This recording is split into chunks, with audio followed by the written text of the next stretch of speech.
What do you need for this course? Classic is the foundation for any music genres like jazz, blues, pop, ragtime. As soon as you can play the basics of classic, then you are able to play anything you want. So that's why this course is based on the classical foundation. In addition to it, a full of 88 keys piano keyboard is highly recommended, especially if you are planning to play any classical pieces later. There are 4 different types: grand piano, the upright piano, the digital piano, and the mobile, flexible digital piano. This and much more after this short intro.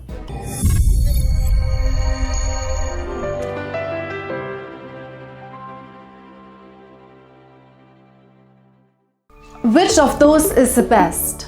Well, for me, of course, it is the grand piano. I love to play on the grand piano, but this one is very costly. Next, upright piano is also not that the cheapest one, but it has the real sound, the real feelings, the real weight of playing.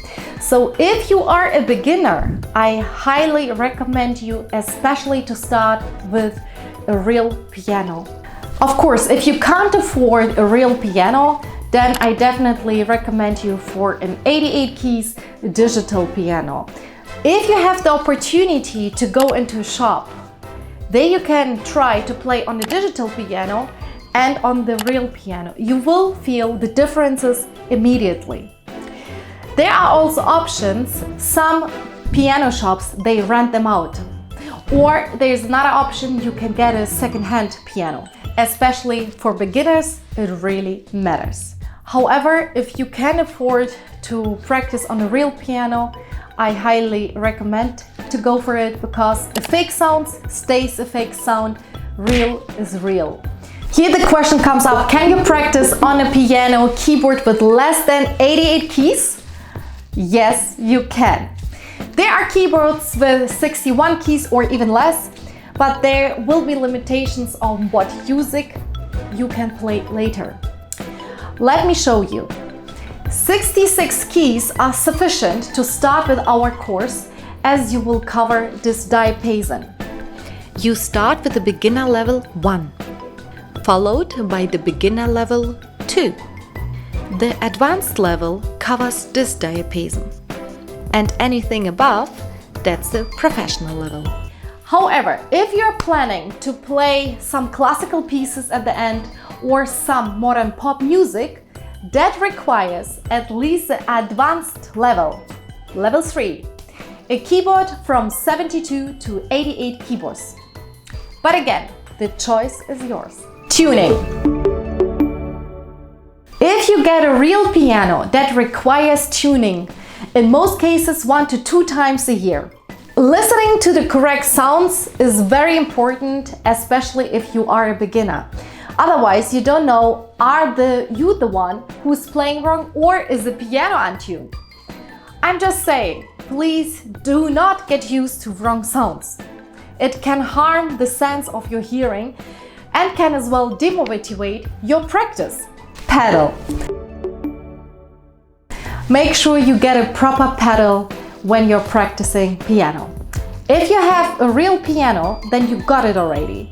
We need the damper pedal, also called sustain pedal, which is on the right on the piano. It helps you to train a feeling of the correct weighting. If you use an electronic mobile piano, please get organized this type of pedal, as you need to have a proper feeling when you press on it for your stability. Adjustable bench. Every person has a different height. The correct positioning with your body next to the piano is essential for practicing. If you don't sit correctly, you cannot practice for a long time, because your arms and back start to hurt. Therefore, an adjustable bench is highly recommended. If you are short, for example, you are a child and you can't reach the floor, please use additionally a footstool. The stability is everything. Meanwhile, correct playing. 6. Metronome. We are going to use the metronome a lot. So therefore, there are two types of metronome, the electronic and the mechanical ones. You can even download the metronome app on your phone nowadays as well. But what you need to know, you will get very quickly annoyed listening to the electronic sounds. As we are practicing a lot with the metronome, we always recommend to the mechanical ones. Lights. As you might sit for a long time at the piano, make sure you have enough lighting. It is similar to reading books. If you read with bad lighting for a long time, you can harm your visual acuity. 8. An electronic device. You need at least one device where you can watch the classes, either on mobile, iPad, or your computer. If you are under a premium or VIP membership, you will need a second device with a record function, in most cases the mobile, as you have to record the homeworks and submit it to us back. Second, additionally, you might need as well a selfie stick, which is mainly used for the recordings. 9. Short nails. Correct positioning of the hands on the piano requires short nails. Might be a big issue for ladies, but it is how it is. No one is able to play piano with long nails. 10. Books. The course is mainly animated and digitized, as well as lots of the exercises. If you want to have all materials, what you're going to see here as a printed version on your hand, therefore we have the books available that you can additionally purchase online. To enjoy the full access, sign up for the course and get the books now. See you there!